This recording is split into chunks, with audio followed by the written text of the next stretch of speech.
If you are a longtime listener of the podcast, you will know that 6 years ago, I donated a kidney to a stranger.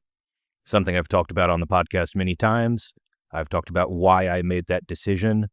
But the sad truth is that we don't have enough people donating kidneys. There is a severe shortage of organs for people who need them. The amount of people who have severe kidney failure and need a kidney is far higher than the amount of available kidneys. And there is now a bill making its way through Congress that seeks to end that situation. Elaine Perlman is the president of the Coalition to Modify NOTA, where NOTA is the National Organ Transplant Act. She's advocating for us to pass a bill called the End Kidney Deaths Act that would allow for compensation of kidney donors. And that is the topic of today's episode, the End Kidney Deaths Act, and whether or not we should pay kidney donors to donate their kidneys to a stranger. Elaine and I have both done this ourselves for no money at all, so hopefully we have some credibility when we talk about this issue. But we discuss the ethical implications of paying kidney donors, whether or not this would work, and ultimately why we believe the End Kidney Deaths Act would be a life-saving bill for tens of thousands of Americans. As always, thank you for listening. If you want to recommend us to a friend, throw us a like, a comment, share on social media, all of that is greatly appreciated.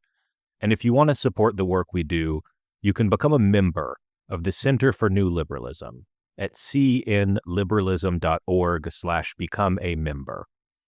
Members get access to insider community discussions. They can connect with their local chapters. They get access to bonus episodes of the podcast and much more. Thank you for listening one more time and enjoy the episode.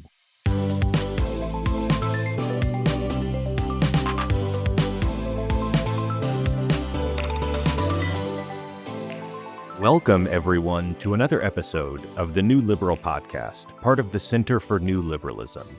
I'm your host, Jeremiah Johnson, and joining me today is Elaine Perlman. Elaine, welcome to the show. Thank you so much. Really happy to be here.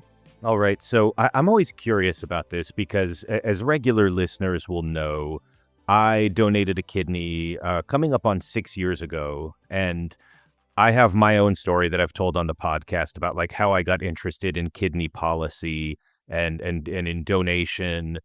And I've told that story before.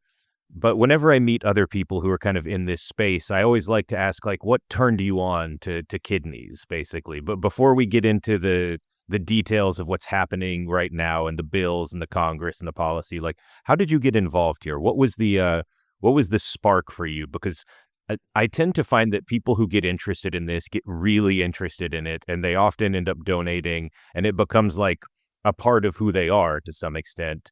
And it's always interesting to me to just see, how did that start? Yeah, absolutely. Well, when my son was 17 years old, A.B. Rorig, he told me he was going to donate his kidney to a stranger.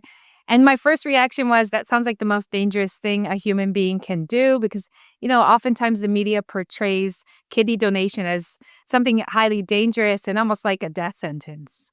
And very quickly, within about 10 minutes, AB fully informed me about how safe it is to donate and how, for 2 weeks of inconvenience, you can save someone's life. And so after a period of time and doing some research, I said to him, if all goes well, I'll do it too. So AB donated his kidney to a stranger in July of 2019. And it's kind of cute because we live on the Upper West Side of Manhattan and the recipient lives on the Lower East Side of Manhattan. So that's a nice little symmetry there. That's so interesting. That's just 1 month after I did. Oh, no kidding. I was June of 2019. Yeah. So, and it may have been at the same hospital. I was at the Presbyterian, Cornell Weill Hospital, which is up near the Upper West Side. Yeah, that's an excellent hospital. We were at NYU Langone, and that was selected because they were the only hospital at the time that would take a kidney from a stranger from someone who was age 18. And a lot of other hospitals, the age was 25 or 21 in some cases. So that was how that was selected. But we have a really outstanding experience. 6 months after AB donated his kidney to a stranger, I donated my kidney to a stranger, and I got a chance to launch a kidney chain. I was the first chain from NYU, meaning that I could maximize my donation. My kidney flew from New York City down to Georgia. And in order to receive my kidney, that organ recipient had to have someone who was willing to donate a kidney, but just wasn't a great match for them. But they were a super match for someone in Oklahoma. So then a kidney flew from Georgia to Oklahoma. Switcho Changeo, another kidney then flew from Oklahoma to Washington State. And that's 3 kidneys so far. The 4th kidney went to someone who had no one who could donate on their behalf. That would be someone very high on the wait list because of waiting such a long time.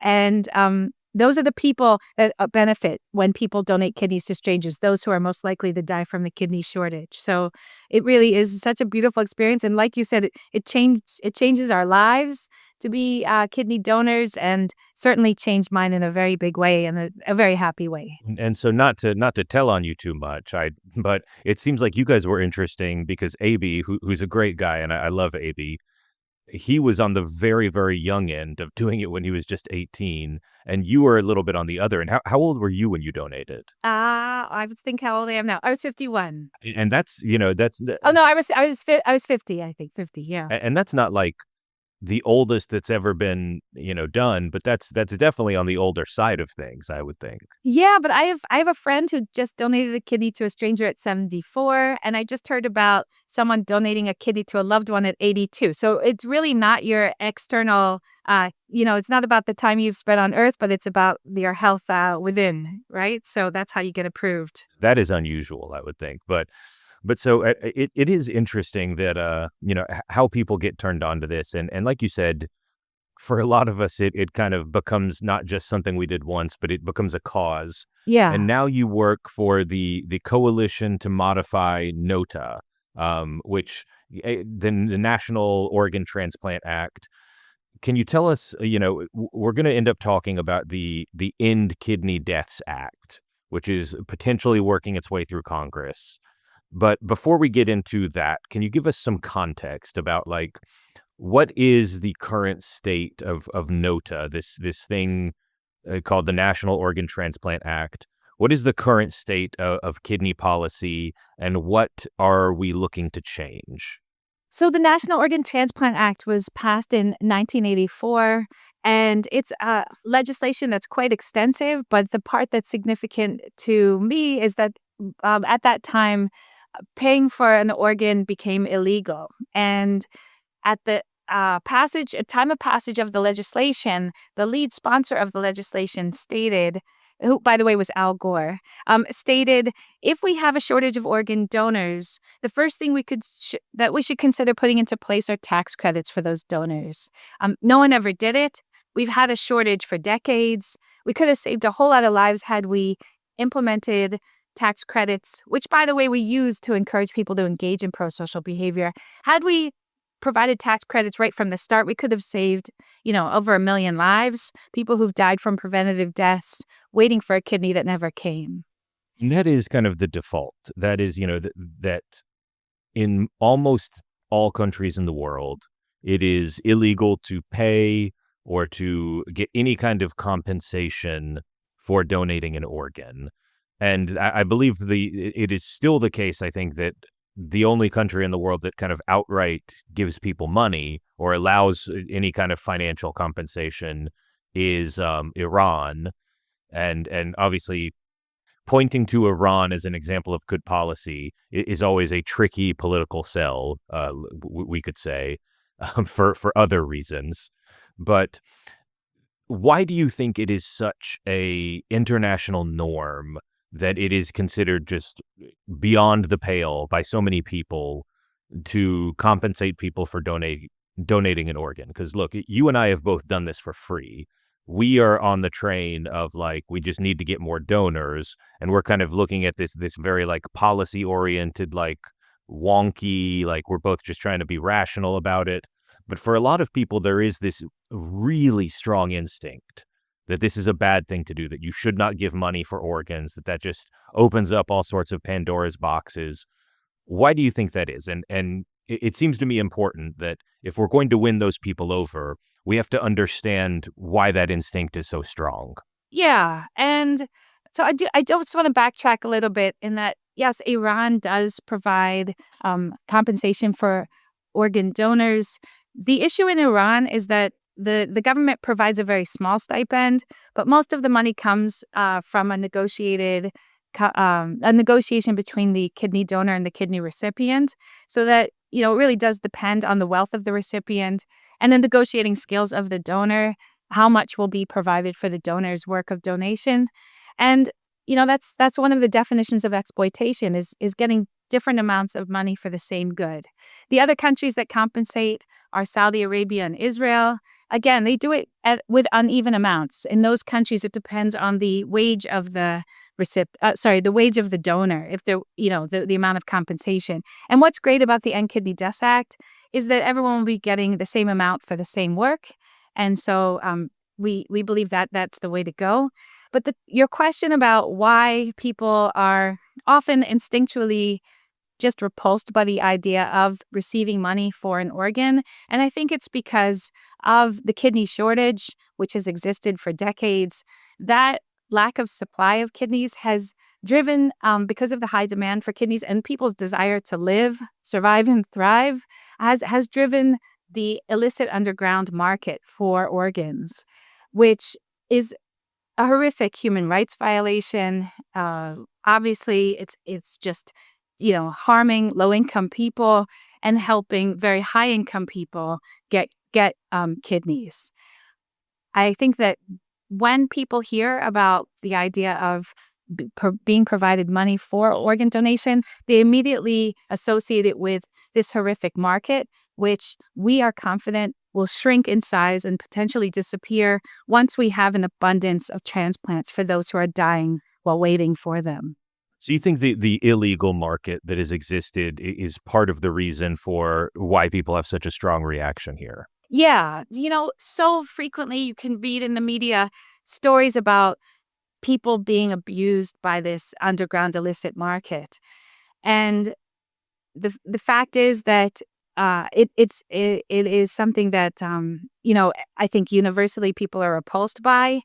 And what we're proposing is to pay people for their time-consuming, stressful, and painful labor. It is tremendous work to donate a kidney, and provide them with a tax credit over the course of 5 years, $10,000 a year for 5 years, $50,000 in total, so that people aren't getting a big windfall right from the start. They are, going through, as we did, the comprehensive physical and mental health evaluation, which sometimes takes up to 6 months to complete. Then, of course, you have the surgery and the recovery. That can take anywhere between 2 and 6 weeks to feel well enough to go back to work. And of course, there's pain and stress involved in any major surgery. We believe that it's morally important to pay people for difficult work. And that is, we've shown that there are people who will show up and donate kidneys to strangers. It runs about 400 Americans annually who do this, but it's simply not enough.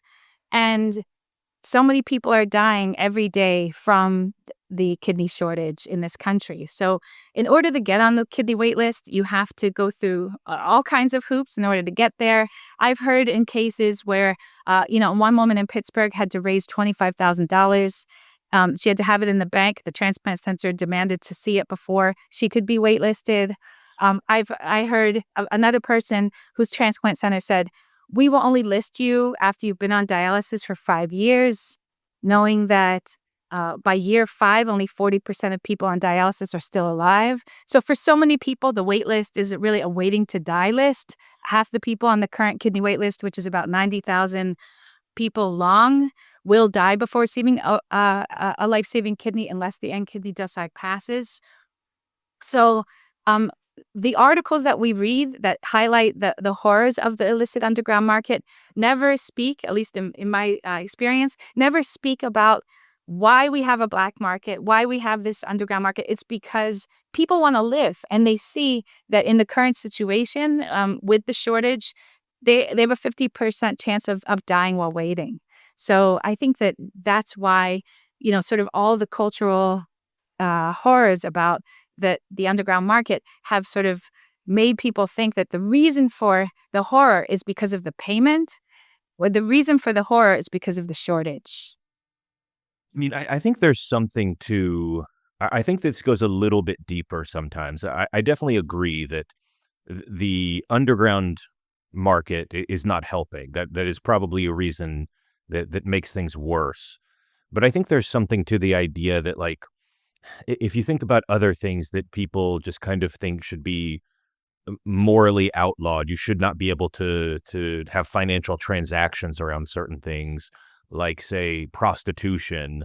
I think a lot of it comes back to, like, people are very leery of the human body itself, and that exploitation is somehow worse when it is involving your actual body. Like, there's many people will complain about exploitation of all different kinds, right? Like, that you have to work, you're poor, so you have to work a really degrading job and you get exploited, and that's bad. But people seem to think it's extra bad if you are poor, and therefore you feel pressured to work in prostitution, because that is like a violation of your bodily autonomy. And I think people are imagining things like, oh, well, somebody's going to be poor and they're going to be pressured into donating a kidney so they can pay rent, or something like that. And that adds like a just an extra dimension of horror for some people, I think, when they imagine this is, like, oh, are we just going to be, poor people can't pay their rent, so they have to donate an organ. And I think that is, on the minds of some people at least. Absolutely, and I've heard these kind of concerns from people, and I understand where it's coming from, because certainly, when AB told me at age 17 he was going to donate a kidney, I barely knew what kidneys did, and I certainly thought that donating a kidney was a piece of cake. You could just walk into a transplant center, and give your kidney. The reality is that of 100 willing people who step forward to donate, only two actually donate. Most are medically disqualified, and we know that health tracks with income. And so the wealthier people are healthier. The low income people tend to be less healthy. And so once the End Kidney Death Act passes, I believe that the demographics of the people who will step forward to donate will be the similar demographics to those who step forward to become surrogate mothers. And they tend to be middle income Americans. And when asked about why surrogate mothers are doing what they're doing, for the most part, they say they're motivated by altruism, which, is still going to remain the same post End Kidney Death Act. To have your body cut open, and an organ removed in order to save the life of a person you don't know. You got to be pretty altruistic to do that, whether or not you're getting a tax credit. So I think all of that will be maintained, as well as this. And it's just also very important to know that those who are most likely to die from the kidney shortage are those who are low income Americans. High income Americans can register at multiple transplant centers around the country. You may have a really long waiting list of 10 years in California, but you could fly out to New York if you have the resources and get yourself a kidney there. So, this having an abundance of kidney transplants will disproportionately help those who live in rural areas, and for those who have low incomes. These are the groups that are the least well served by the current transplant system, where we have this shortage since the very beginning. And I just want to mention a few other things. When Al Gore stated that we should provide tax credits to those who are if we have a shortage of people who are willing to be organ donors. At that time, the wait list for kidney transplants, this was back in '84, was only 10,000 Americans. And as I said earlier, we're now over 90,000 Americans waiting. So the shortage has grown.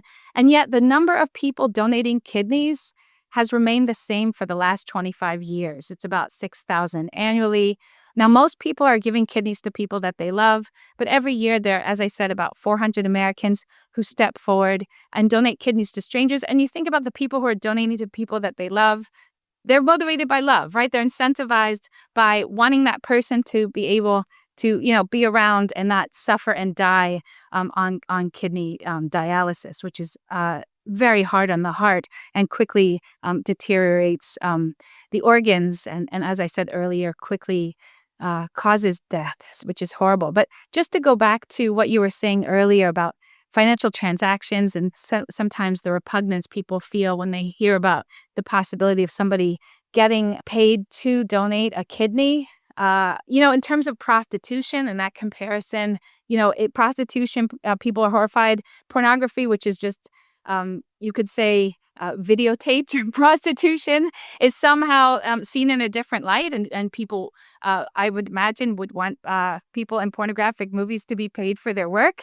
But we also, So what you're saying is we just need to videotape the yeah. surgeries, and that's really the solution. No, no, but I do think there's Exactly. No, but it is there these, people have conceptions of things which are kind of shape-shifting in a way. And then we have this whole idea of exploitation of your body, but we also know that people have bodily autonomy. And I certainly don't feel exploited by being provided the opportunity to donate a kidney to someone that I don't know. But on my day of surgery, absolutely everyone was paid except for me. And I would argue I did the most work that day. If I was, I do love that argument. yeah, I've heard that argument before, that everybody in this entire process is paid except for the donor. yeah, And look, if I step off my I've kind of been playing devil's advocate here, but if I step off of that, I think that we're never going to entirely get over the squick factor that some people have. And the best we can do is we can mitigate it, and we can try to explain as best we can. We can guard against it. And I yeah, think that the way this is set up, the End Kidney Deaths Act, is set up in a way that helps. There's not really the factor of like, oh, I'm going to have to sell my kidney to pay rent. That doesn't really exist, because, as you noted, you can't just walk around the corner and like get an appointment for next Tuesday to donate your kidney. Like, this is a right. process that takes minimum several months, usually like 6 to 9 months to donate. Hmm. And you're not getting the cash as a lump sum payment. You're getting it spread over 5 years, and it's not a free market. It's not a free for all. It's going to be heavily regulated by the government with oversight, and it's the government setting the rate at which people get paid. And so I think, with that combination of factors, we're never going to beat the allegations entirely, because some people just are going to have strong beliefs about what you should and should not do with the body. But we can mitigate them pretty well, I think, as long as we design this correctly. Yeah, and I think it is designed in that way that it will bring so many thousands of people forward to donate kidneys. Our estimation is that it's a 10-year pilot program, and that we will have 10,000 people coming forward to donate kidneys to strangers, 100,000 in total by year 10. And the beautiful thing is that, our bill saves both lives and taxpayer money. Since the Nixon administration, the American taxpayer has provided Medicare for people who have end-stage renal disease or kidney failure, and that costs the taxpayer 1% of all taxes annually. It's about $50 billion a year. This is something I want to stop and just emphasize, because Yeah, it's easy to skate past that, but a lot of people don't know this. A lot of people don't know that by law, all kidney treatment, essentially anywhere in the United States, to some rounding error, basically all of it is covered by the federal government through Medicare. And dialysis in particular is so expensive. It's a very, very expensive procedure, and you have to do it so often, like 3 times a week, forever, until you either get a kidney or die, that, like, it, as you said, it's 1% of the entire federal budget is just dialysis by itself. yeah. It's about $100,000 per patient per year. But actually, I've learned that the dialysis companies get about 40,000 of that, and the other 60,000 go to hospitals because people who are on dialysis frequently need to be hospitalized. It's about 12 days annually per year that the average dialysis patient spends in the hospital due to infections and all kinds of horrific things that happen on dialysis. If you really want to know the horrors of dialysis, just Google the word fistula if you have the stomach for it, Fistula, and take a look at that. Before I knew about this world, I thought, going to dialysis was like going to the hairdresser. You just go, you come back, you can live your life. The fact is that most people on dialysis are too sick to work. So many of them suffer from depression and insomnia. And the quicker we can get someone off dialysis and back to surviving and thriving with a kidney transplant, so that people go from barely living to fully living when they're transplanted, it's just incredibly beautiful. The quicker we can get everyone with a kidney, they can, return to work. Their family members can return to work. And as you can imagine, when someone is that sick, the whole family is heartsick, right? So it is just an excellent thing for friends and family when they see their loved one be able to, come back from what is really a very, very challenging experience, being on dialysis. Hmm. Um, So one of the questions that I have, and I'm actually interested in this because I think I know what my answer would be, but I'm curious what your answer is. You spend more time in kidney world than I do. It's very easy to kind of do certain kinds of economic modeling, right? Like we know if there's apples at the grocery store and we raise the price of apples, then fewer people will buy them. And if we lower the price of apples, more people will want to buy them. And so that's very simple and uncontroversial. There's nothing special about apples. It's a very normal market. They're like a commodity. But kidneys are a little different. It's a very weird and unusual thing to do, to cut an organ out of your body. Even as two people sitting here discussing it who have done this, we're very weird people, you and I.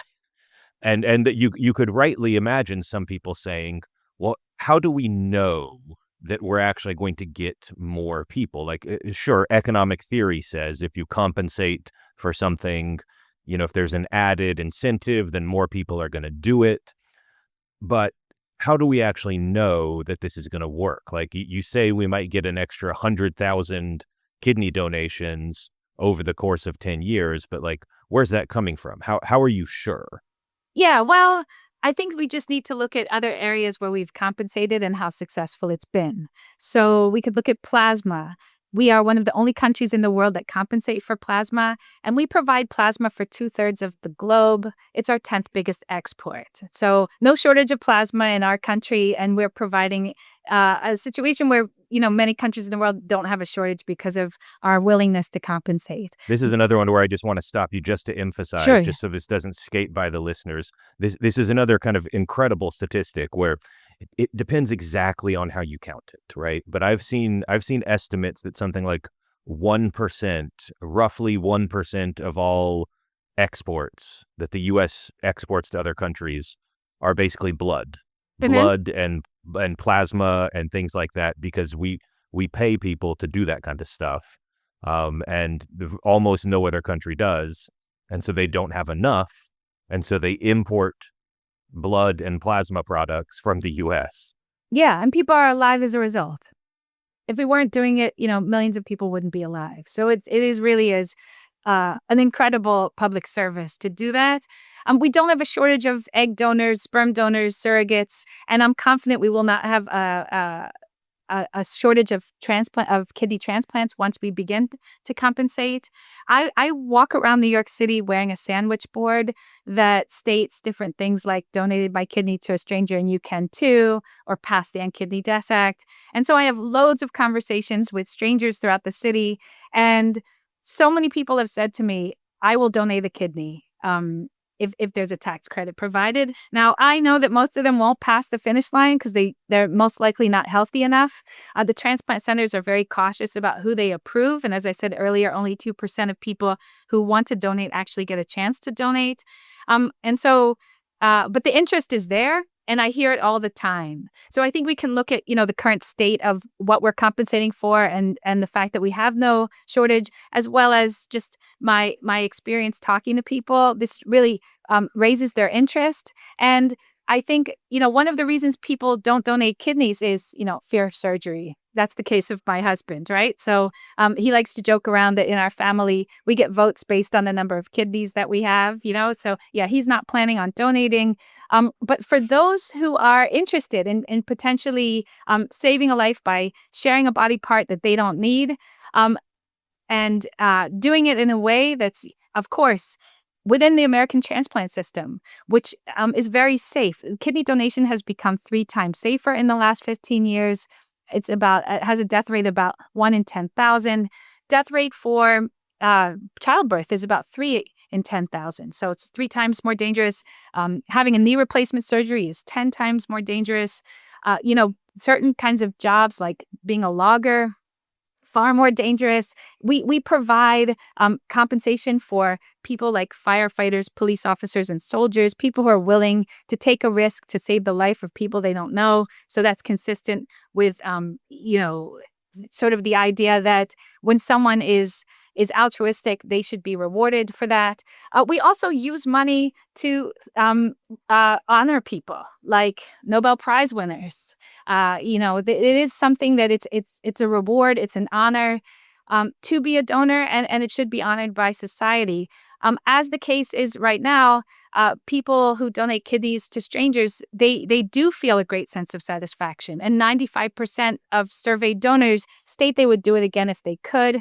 And we did a survey of organ donors asking them, hey, what's your attitude if you would have received a tax credit? And 98% of them said that the tax credit would have not that they were in favor of it, that it wouldn't have impacted they wouldn't have turned away from donation.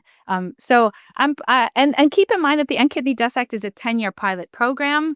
We want to demonstrate that this works well, and once we do, we will advocate for all living organ donors to be able to be provided a tax credit. So yeah, it's very exciting. So I want to kind of talk about the political aspect of this for a second. But before we do that, I have one final kind of, I guess, nerdy policy question.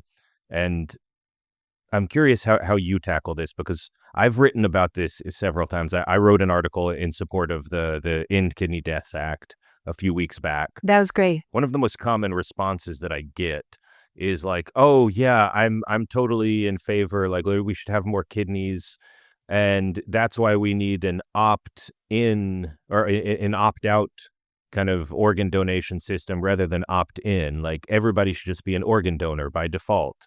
And by organ donor, I think they mean deceased organ donation. That if you die, it's on your driver's license that you're an organ donor. And that's a very common sentiment that I get. How do you respond when people, kind of shift the conversation to deceased organ donation? Yeah, so to me, the deceased organ donation world is just full of heroes, both those who are, willing to give after they've passed, as well as the people who are working in the system. They outdo their numbers every year. They increase the rates of donation annually, and I'm just so impressed with all of them. I know that they've had a lot of bad press lately. There are a few bad actors, but I think we, should never lump them all together. I'm just in awe of the people who do that work. And it's important to know that deceased organs last only half as long as living organs. And so they are, getting a living kidney transplant is like a 2-for-1 special because it will last twice as long.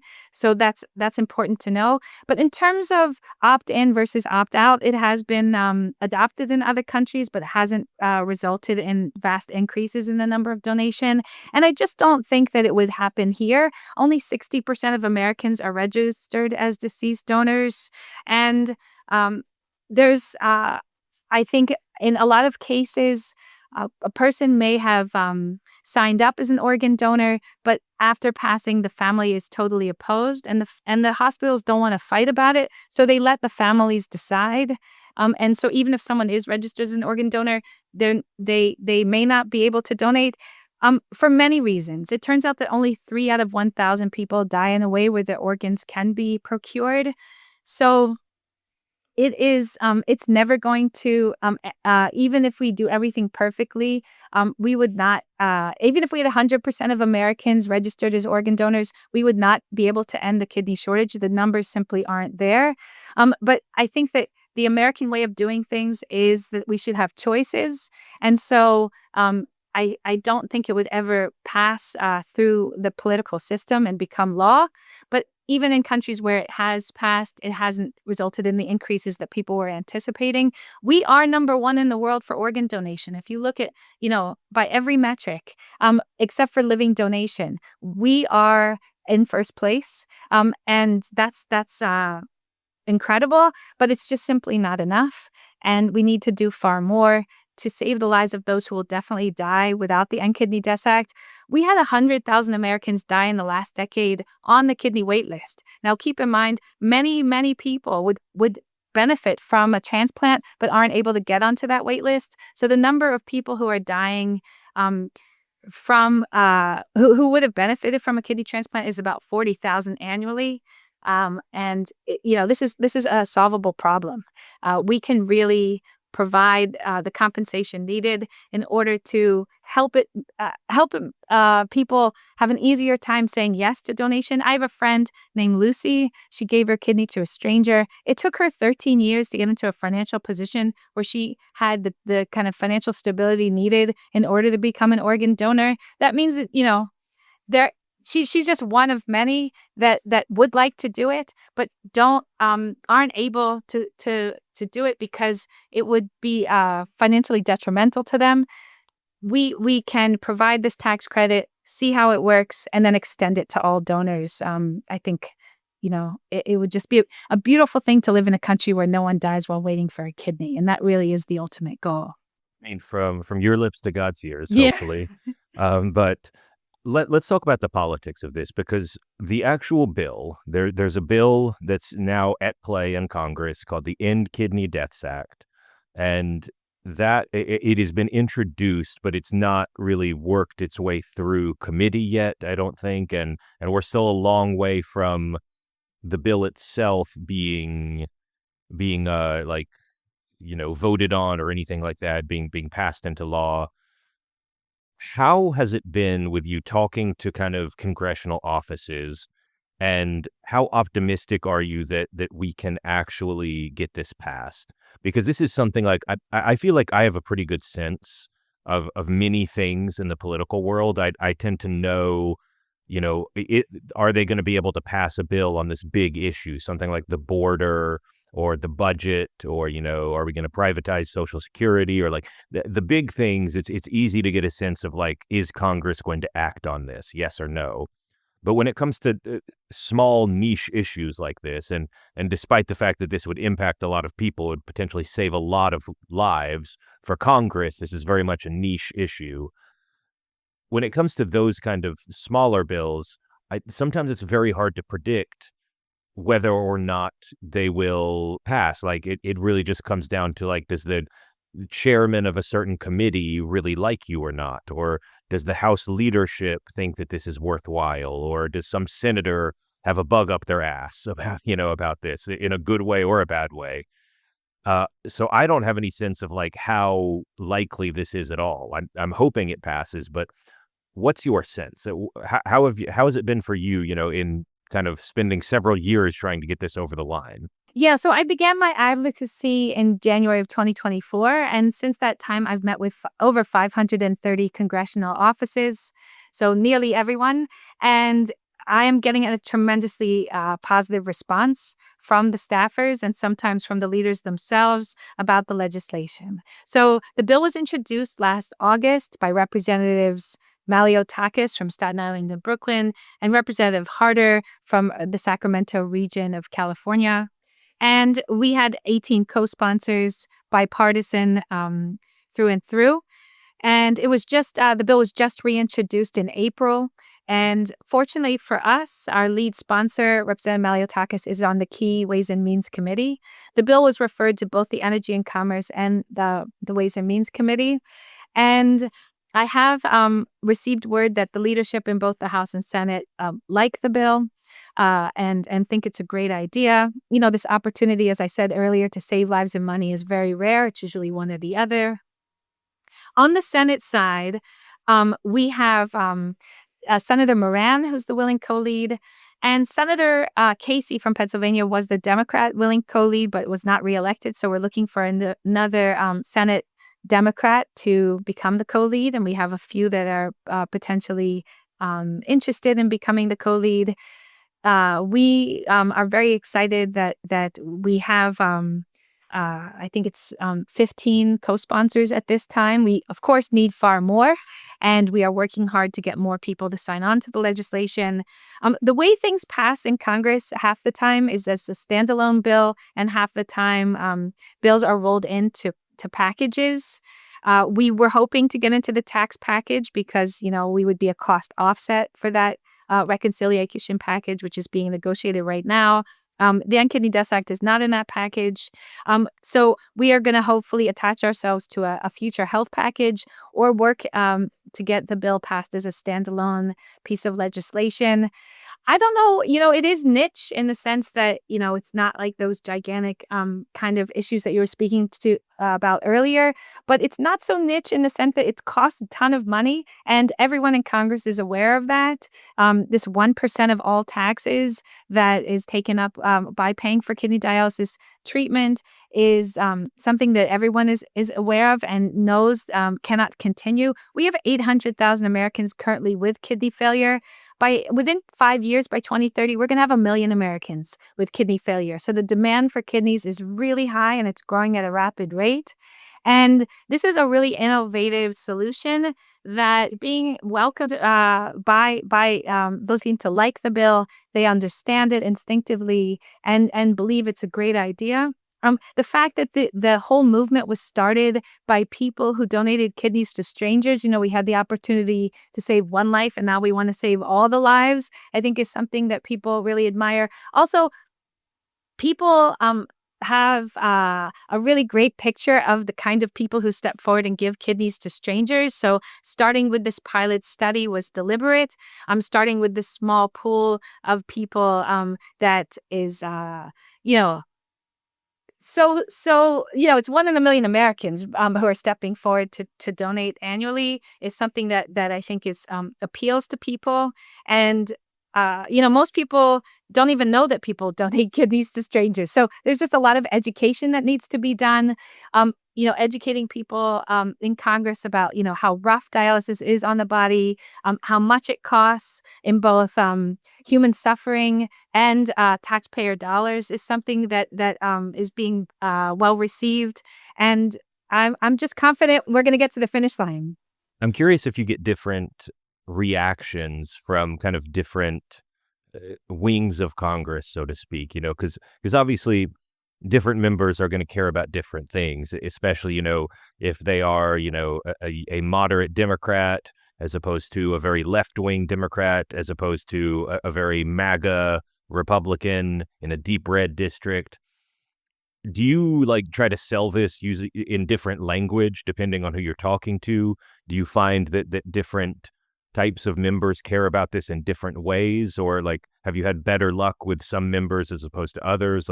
I'm curious if you notice any difference there. It's not so much, which side of the aisle you're on, but if you've had if the staffer has had, or the congressional member has had experience with kidney disease. So if someone's recently visited the dialysis center, they're aware of the high level of suffering. If someone's had a relative on dialysis or, suffer from kidney disease, that seems to be the difference, that those who have that personal awareness are much more enthusiastic about the bill.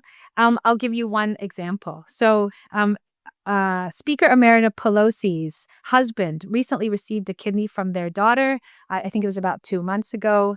And Speaker Pelosi's husband would not have been allowed on the wait list because of his age. And when I was speaking with her on a call, Dr. Glenn Cherta, a very eminent nephrologist from Stanford, was on the call, and he said to Speaker Pelosi, your husband, because of his age, would never have been allowed on the kidney wait list. And I have thousands of patients over the years who would greatly benefit from a transplant, but they're just not even allowed to be on the wait list. And during the call, Speaker Pelosi said, I will co-sponsor and champion the legislation.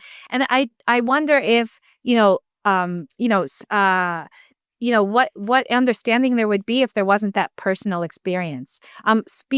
Representative Bacon was an original co-sponsor of the legislation. And, he cared for his mother as she died on dialysis. So, I think that's really the divide, are those who have that awareness of how horrible dialysis is and the suffering that goes on, as opposed to those who, it's just words on a page or words of them saying to them.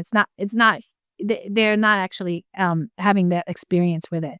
There are people who are listening to this who want to take action somehow. They want to, or they're enthusiastic about what we're talking about. They want to try to make a difference.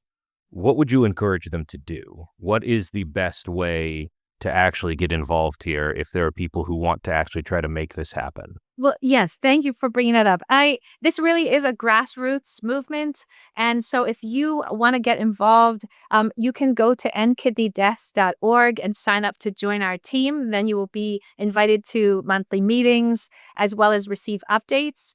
That's one thing you can do. Another thing that is I'm going to ask you to do, even if you do that, you can do is to call and write your congressional leaders. That would be your House member and your two senators, and ask them to co-sponsor and champion this legislation. We know that that's how things get done. By having the voters speak up about what they want. Another thing that we've been working on is getting op-eds published in different regions of the country, encouraging leaders to co-sponsor and champion the legislation. We just this week had an article in the Baltimore Sun and in the Los Altos Town Crier in San Jose, encouraging Representative Mfume and Representative Liccardo to champion the legislation.